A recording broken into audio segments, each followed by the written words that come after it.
Welcome, friends. It's 9 p.m., my kids are finally asleep, and I'm settling in for what I hope will be a long winter's nap. But before I can make that happen, I really want to share with you my perspective on the psychology behind the pathological actions of Josh Duggar. As a pediatric nurse of 10 plus years, I've worked on many pediatric psych units and even in child offender facilities. So here I go, taking you with me down the long, winding rabbit hole, hoping to show you that the case of what created Josh Duggar isn't so black and white. Hi friends, I wanted to take a moment to put a disclaimer on here. This video may not be easy for some to watch, because some of it is about my perspective and experience working with child offenders, and also about the behaviors of people like Josh Duggar. I thought to myself, this video may not be very popular, and many people won't understand what you're trying to say, because it can be controversial to say that along with punishment, we can still have sympathy for people who do things like Josh Duggar. But that's okay, because that's why I made my channel. I'm heading down my own long, winding rabbit hole about the Duggars, which is likely going to be very different from yours. I still want to hear about your perspective, because mine is constantly evolving and changing. Don't forget to leave me a comment below. Joshua James Duggar was born on March 3, 1988, to Jim Bob and Michelle Duggar in Tawnytown, Arkansas, as their firstborn child. His parents would go on to give birth to 18 other children and star in a reality TV show. Along with his siblings, Josh was homeschooled growing up. As Josh got older, he and his siblings were expected to help the younger kids. Like many children, Josh was given chores, or jurisdictions, as the family called them. During an interview in 2002, he was referred to as the Grillmeister and was said to often lead the family in prayer before dinner. These were part of his jurisdiction. In 2003, it was said that Josh and his oldest siblings, Jana and John David, were in charge of planning and preparing dinner every night. They like to do that because they get to choose the menus, Josh's mother, Michelle, said about this jurisdiction. It's interesting that Josh's chores were mainly about being in charge. Likely his parents felt the need to help him feel special as the oldest in the family with so many children, where no doubt the youngest children actually required the most attention and affection. It's sort of like, pat pat on the head, Josh, you get to be the grill master because you're big and responsible. And I see another example of this taking shape in the following clip, where TLC allows Josh to be the narrator for an entire episode about his family. That's 10 boys and 6 girls ranging in age from newborn all the way up to 17. There's only one problem, and it's major. The house we're renting right now has just 3 little bedrooms and 2 baths for all of us. Joseph, we need to come in here. That's why a few years ago, my parents decided we could use a lot more room. They wanted some fresh air and wide open space. Family. I was a little bit hesitant at first. I was like, us build a house? We don't know anything about this. And my dad was like, oh, I think we can do it. Turns out my parents had made up their minds. Their decision would literally change our lives. They told us it would be the world's greatest way to learn. It's true our family can accomplish a lot when we set our minds to it, but we were about to be faced with the ultimate challenge. Ooh, Jill didn't look very happy there with Josh in that last scene. Interesting. But here all the kids are in the van. They're heading off to the new home to help their parents finish getting it ready. And this is an example of what ended up being featured on the show as the Duggar's buddy system. By 2001, Josh's parents had implemented a buddy system where each older child was paired with a younger child to take care of. Typical tasks for an older buddy included dressing, bathing, and feeding their younger buddies. Although Josh had a younger buddy in the earliest implementations of this system, by 2009 the family had switched over to buddy teams, which were only led by one of the eldest daughters. and it is unknown exactly why this switch happened, though I think some of us are aware that because of Josh's behavior, they may have had to make some changes, and also due to the fact that they really believe in this very patriarchal view of how boys should be raised. It makes sense that they would want the girls to head up the buddy systems. In the previous clip, it also stands out to me how much performance is going on, especially on the part of Josh, who's narrating the show. But you can see that the kids are being asked to participate in a task, all stand in line, give their names in a certain way. You see that throughout the early specials. So we're seeing that life, as portrayed on TLC, is becoming quite a performance for the family. When the family went on vacations, the children walked in single file from youngest to oldest. Josh's parents were at the front of the line, and being the oldest, Josh was expected to make sure everyone stayed in line. When asked why he talked to so many strangers out in public, Josh would say, "I've had several people ask me when we go out, 'Now, what school is this?' or 'What organization are you in?' and somebody's always asking me something." When Josh was little, his father Jim Bob was a member of the Arkansas Senate and highly involved in Arkansas politics. Joshua and his siblings were often featured in their father's campaign pictures wearing tiny matching suits and dresses.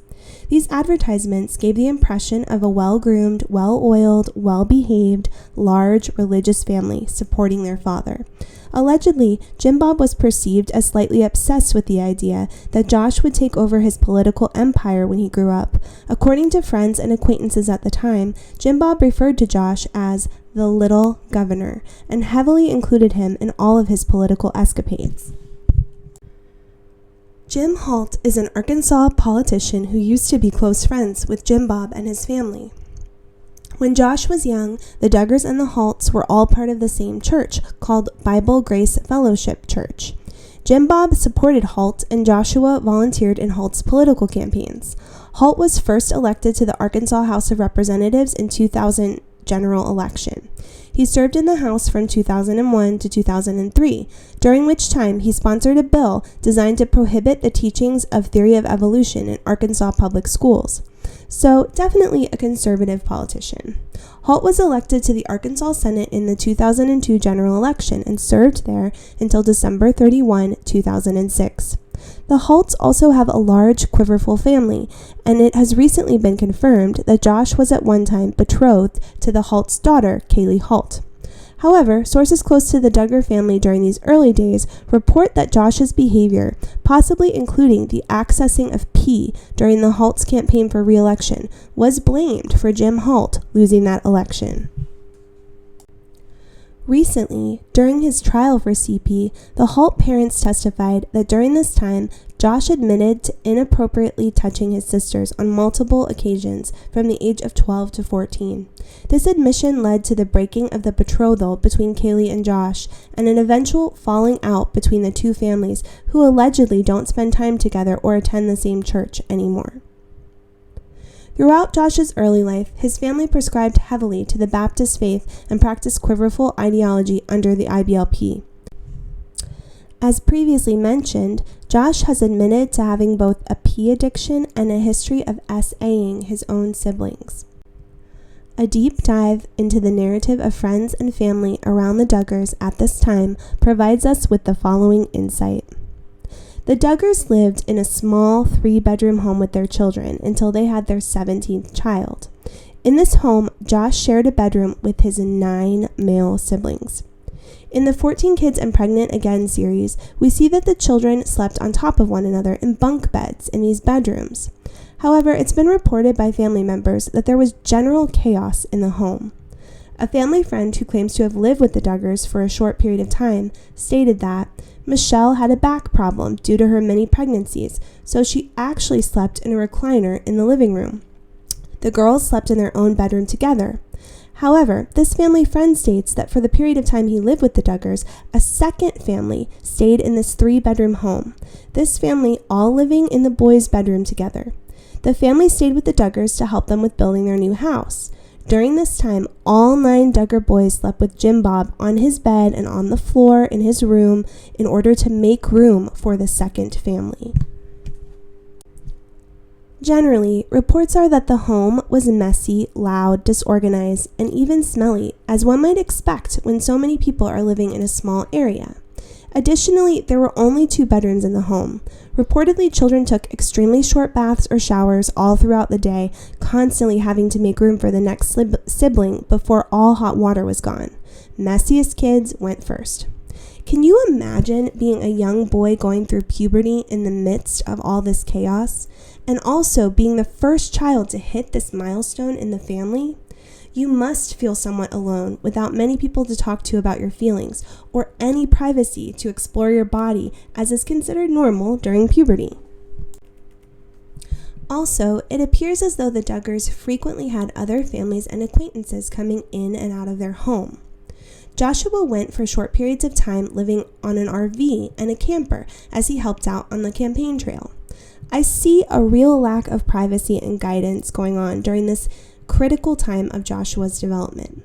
There continues to be enormous speculation as to whether or not Josh was exposed to inappropriate conduct during his own childhood.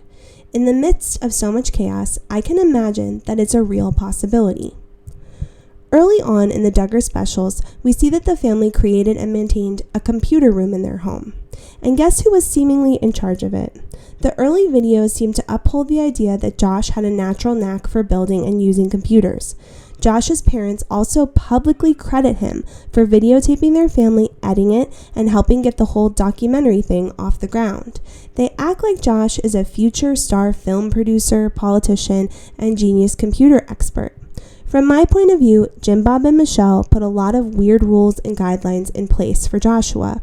They also had high expectations and dreams for their firstborn, but seemingly they didn't hold him truly accountable for his actions, because everything I've read leading up to this deep dive says the following.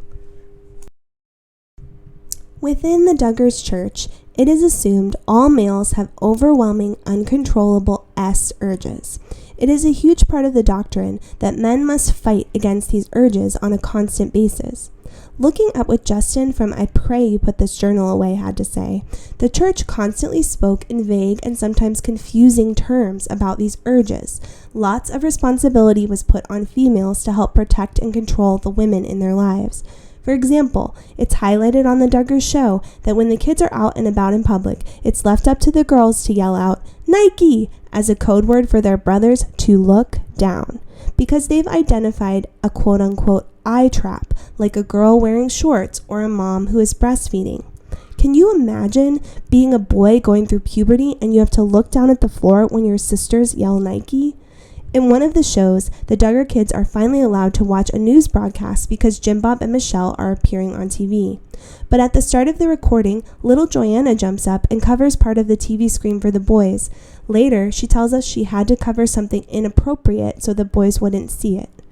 Can you imagine? Can you really imagine being Joanna, who doesn't really know what's going on or why, but she knows she has to jump up and cover a woman's legs and chest for her brothers when they watch TV?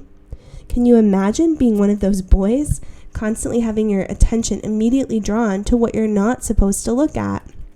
It's confusing. It's creating the very problem it was meant to prevent. Am I wrong about this? You can ask what creates a predator. In my experience, within the child healthcare system, there are families who are controlled by drugs and do horrible things. I believe the Duggars thought they were doing what was right and what was best for their children. So even just reading about this doctrine drives me crazy. I can't imagine living in it. Now, much of the following is alleged to have happened by people who were around the Duggars at the time that the SM was going on. According to family friends at that time, after Josh was caught and admitted to inappropriately touching his sisters and an unrelated family member, Jim Bob and the elders of his church implemented a punishment that included Josh being sent away to live alone with an older man who belonged to the church and professed to be knowledgeable in rehabilitation of teenagers. I've not been able to confirm the identity of this person. Josh was required to shave his head, pray continuously, and required to perform strenuous physical labor to include being told to muck out the mud inside of a small pond on the property. This was obviously an impossible task that Joshua had to perform each day.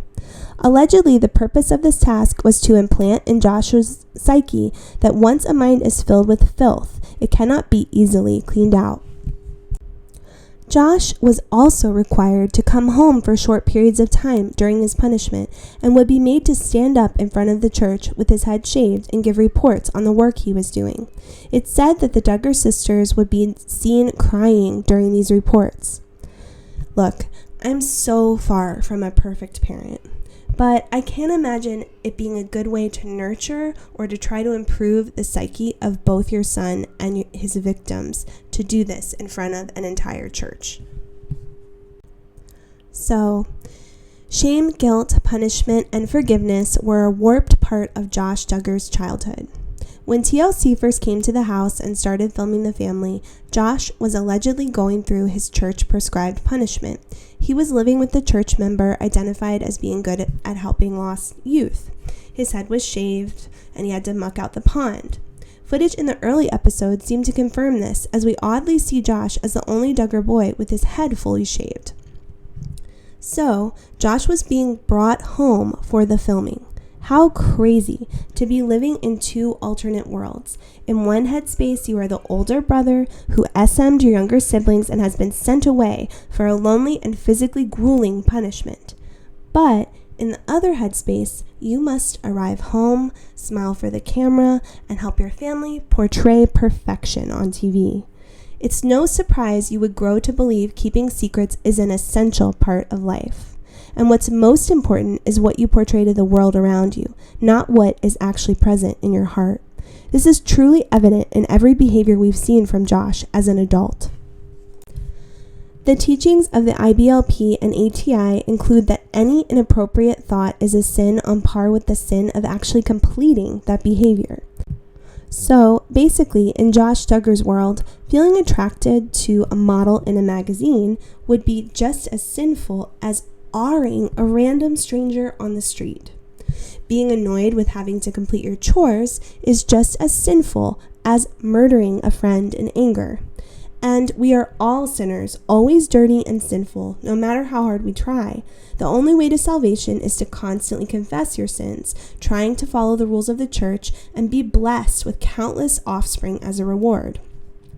But maybe Josh Duggar was meant to be the kind of person who didn't want to have kids. Maybe he would have wanted to be a bachelor and explore multiple relationships without being tied down. Maybe he would have been gay, or a dancer on Broadway, or just take a completely different path than anyone in his family. Or maybe he still would have been a self-centered jerk, bent on a political career. We'll never know for sure, because he was always influenced by the strict doctrine his parents were following. Josh Duggar was pushing a lot of things down deep inside of himself. He started secretly accessing pee. Nothing any wife would have been able to give him could have been enough. He was addicted and always looking for the next big high. He carried on with what he learned in childhood to keep it all a secret. And the more he went down this secretive rabbit hole, the more he didn't care, because all sins are equal, right? And he can always be forgiven when the time comes. What he learned was most important from his family's upbringing was the outward appearance. So he practiced speaking in a way that manipulated others and made him sound important.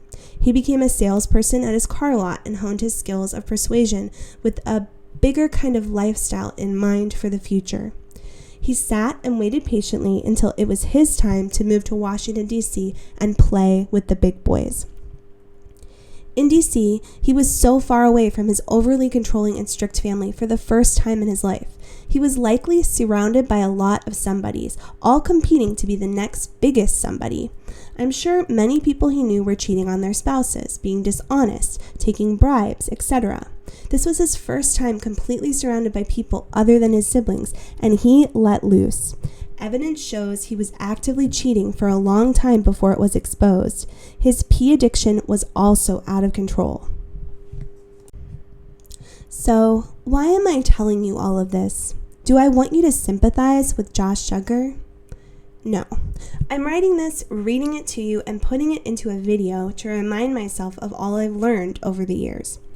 SA by a minor rarely happens unless they've been a victim of some sort of SA first, and that's a fact. There are exceptions to the rule. It makes sense to me why Josh could be one of those exceptions, because though he was supposedly growing up in a stable and loving home, I think I've demonstrated here that there was something really off and inappropriate about the boundaries within the church that filtered down into the home. And instead of growing up and moving on, finding himself and growing into his own life, he kind of stayed under the power and control of his family and his church forever. Everything he had was given to him by the powers of the IBLP. So would he ever really have a chance to break away from it? When it comes to Josh Duggar's affinity towards CP, it is very complicated and there is much to discuss. We all find this kind of problem abhorrent. We don't even need to say that. But unfortunately, in my own small practice and research, I've come to realize that these kinds of issues happen a lot more than we want to believe they do. Did you know that there is actually a mental health group whose sole purpose is to offer support to people who identify as having inappropriate feelings like Josh Duggar? The group hopes to help prevent inappropriate actions from taking place because there is a difference between the feeling and the action.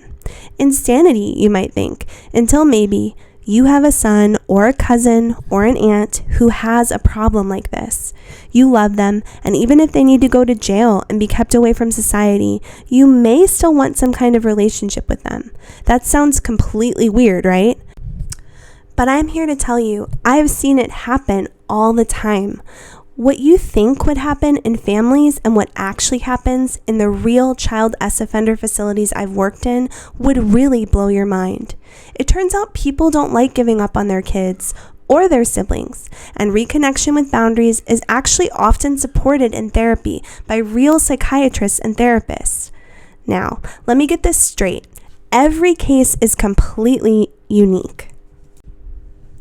And it's totally different when the offender is a child versus an adult. But what I'm trying to say is that the horrible problems with Josh Duggar are simply not all black and white. He's done terrible things. I really hate his smug attitude, and I really wish I could wipe that annoying grin off of his face. If he ever touched any of his siblings or children once he was an adult, I believe the punishment should be the most severe. On a personal level, even if Josh was never charged with CP, I know I never would have liked him had I met him in person. But I'm not going to deny that Josh Duggar was once a young boy, probably confused and trying to figure things out to the best of his ability. Something happened. The road he's gone down is stamped with horrible choices, but here I am reminding you he's not the only one. Let's look at how this happened and try to prevent it in the future. Maybe there's no more hope or help for Josh Duggar, but there are other children growing up right now and on into the future who need the best possible shot at life. We can prevent more victims. I have to believe this because I've stood holding the hand of a child S offender in a youth facility while he cries at night because he's afraid of the monsters in his closet. And I've been there holding the hand of a child victim in the ER while he does the same. Still, I believe in redemption. I believe in learning and growth and healing. So friends, I'm here to plead with you. Let's send Josh Duggar off to jail and ensure he gets the deserved punishment. But let's also learn about what made Josh Duggar who he is today and make changes to protect more kids in the future. If I could say anything to Michelle and Jim Bob Duggar, it would be, you were trying to do what's right. You loved your kids and you wanted the best for them, but now it's time to reevaluate the doctrine you raised Josh under. It's hard, but it's time to accept responsibility and to make changes for the safety and happiness of your children, your grandchildren, and to publicly promote the reality that the doctrine the IBLP helped create ended up being a mess in your family. It became a mess in your firstborn son's heart. But there is still time to change things for others. And within that, there could be true redemption in this story.